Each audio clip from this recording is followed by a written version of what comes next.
going on? It's the PM show with the Manettis. We got, of course, Larry, Nancy, and Will Blink, our link to the Don't movies. forget Froggy. Twang your magic twanger. Chicago. All right, we would like to announce a new sponsor. I love it.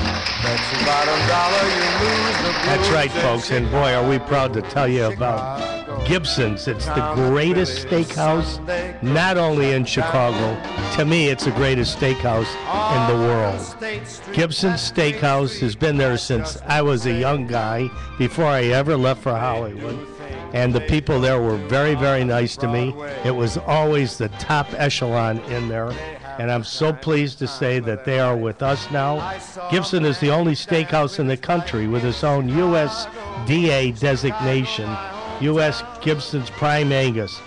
That means that it's the best steak in the world in Chicago. If you go by a ring, it's 10 carat, 14 carat, 18 carat, and 24. This is like the ring. This is 24 carat. The best damn steak in the world. And they've got desserts that you could float a boat with. These are monstrous desserts and martinis. Nancy and I, usually I could shoot a pretty good stick. One martini in there will put you on the floor. You're laying down. It is such a terrific place, and you get to meet Steve Lombardo and Kathy, who's at the door, and she does a wonderful job, and maybe even Sarah, Steve's assistant. And when you go in there, tell them Larry sent you. It's 1028 North Rush Street in Chicago. And folks, get a pencil and write this down. If you're there or if you're going, call Gibson's at 866-442-7664. 866-442-7664. 7664, sorry. And if you're a vegetarian, tough luck. No, they have a lot of vegetables. Yeah, I know, but they're side dishes. If you go to Gibson's, I don't care. I'm jumping on you because that is for steak. It is the best. They come right to the table with a big platter. Yeah, you order the vegetable plate, they're going to look at you funny. I'm with Larry on this one. I know, but they also have humongous lobsters, beautiful fish. So people don't have to have just steaks in there. But they do have beautiful fish. Yeah, they do. And their side dishes are humongous, and they're all delicious. All of them. So welcome, Gibson's. A lot of places you can go for a good steak, but when Larry Manetti gives his recommendation, that's got to be the best. And the place is full of celebrities. I mean, if you're in Chicago and you want to see a celebrity, go in there because. All right, Larry, tell us who used to go in there. Oh, tons of people. I mean, the guy that we saw tonight on Vegas, what was his name? The guy that plays Sheriff Lamb. Dennis Quaid. He was in there. Frank Sinatra used to go in there. I mean, everybody. There was anybody, Dean Martin. I mean, they all. Let's talk about live people. But Ernest Borgnine was in there a lot. Larry Manetti goes there. And and our dear friend who is now departed, Andy Williams. Yes. Oh, God bless Andy.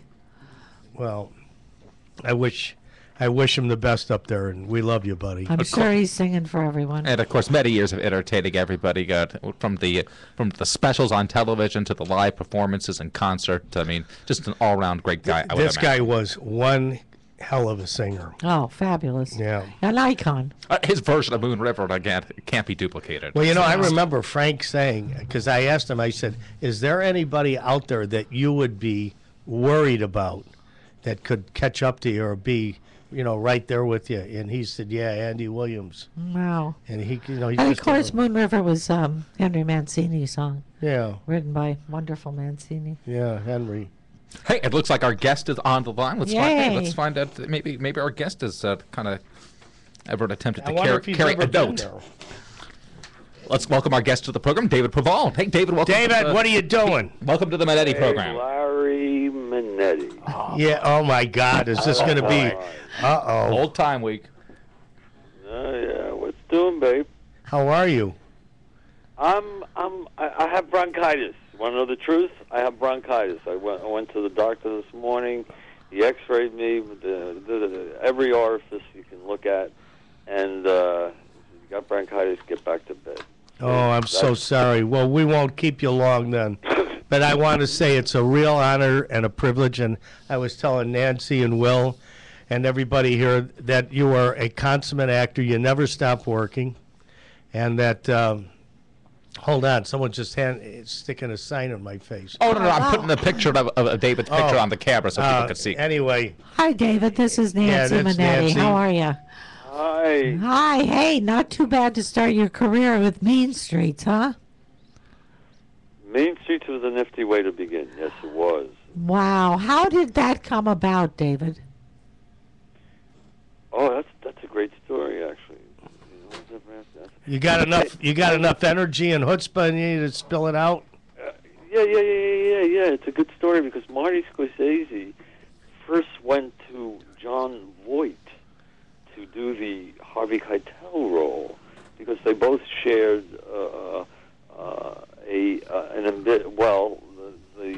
their Catholicism was very influential in their lives, and they both were considering the priesthood, and it was very intense kind of relationship, and they decided to do this movie, and I knew John then. He said, that's the guy to play the other role. And that's how that became. When John dropped out, he said, what am I going to do, dye my hair and break my nose for your career? I'm not going to do that. I can't play an Italian street guy. And but you can, and the Scorsese guy sounds very interesting, which he turned out to have a pretty amazing career. Marty Scorsese we're talking about. And that's how that was. Yeah, it began with Jon Voight. But That's fabulous. What a great story. Thank you. Yeah, that's terrific. And you've played many Italians. I mean, for a guy to say you can't play an Italian street guy, I mean... No, Jon Voight said that. Oh, Jon Voight said it. Well, yeah, Jon Voight said, I'm not going to break my hair for your career. Yeah, but you also help people and coach them. I heard that you coached Eddie Murphy, too. Yeah, I did. And 48 Hours. That was a great movie. Great film. Yeah, he was... They were having problems with Eddie Murphy because Eddie Murphy is a shtickster. You know, he's a stand-up comic. Yeah. Right.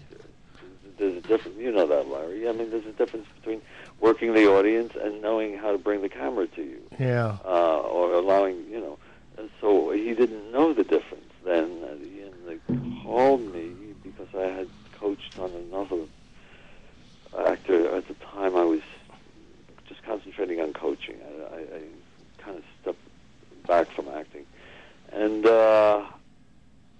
I did that. We came in and I said, you're in trouble. They're going to get rid of you. And he said, well, I don't care. I got an album coming out. I said, all right. That sounds like him.